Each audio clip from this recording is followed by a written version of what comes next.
मातृत्व हा स्त्रीचा निसर्गदत्त अधिकार, मात्र काही वेळा त्या या अधिकारापासूनही वंचित राहतात. अशा दाम्पत्यांना सरोगेट मदर हा पर्याय वरदान ठरतोय.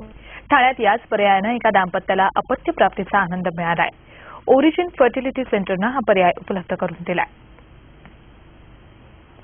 ठाण्यातल्या आंतरराष्ट्रीय ओरिजिन फर्टिलिटी केंद्रात अपत्यहीन दाम्पत्यांसाठी वेगवेगळ्या उपचार पद्धती उपलब्ध आहेत. पण उपचारानंतरही गर्भधारणा झाली नाही तर या केंद्रात सरोगेट मदरचाही पर्याय आता उपलब्ध झालाय. या पर्यायाच्या मदतीनं पहिलं अपत्य नुकतंच जन्माला आलंय. 2 वेळा अपत्य गमावलेल्या एका दाम्पत्याला सरोगेट मदरमुळे पुत्रप्राप्ती झालीय. सरोगेट मदर या परदेशातल्या संकल्पनेबाबत भारतात आजही अनेक गैरसमजुती आहेत.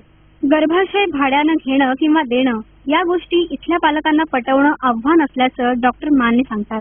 शिवाय सरोगसी करता तयार असणाऱ्या मातेला असंख्य तांत्रिक गोष्टी समजावणं कठीण असल्याचं राजश्री यांनी सांगितलं.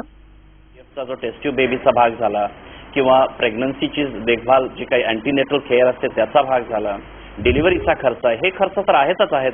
पण त्या व्यतिरिक्त जी कोणी लेडी आपलं युट्रस असं एका प्रकारे अलाव करते वापरायला, त्या लेडीच्या साठी सुद्धा काही अपेक्षा असतात. त्या अपेक्षा आपल्याला पूर्ण कराव्या लागतात. त्यामुळे हा ॲडिशनल 1 ते 1.5 लाखाचा खर्च येतो. ओरिजिन या रुग्णालयात परदेशी तंत्रासोबतच भारतीय संस्कृतीचा हळवेपणाही जपला जातो. सरोगेट मातेला नैराश्य येऊ नये यासाठी योग्य आहाराबरोबरच मानसिक उपचारावरही लक्ष ठेवण्यात येतं. आपली मुंबई, ठाणे.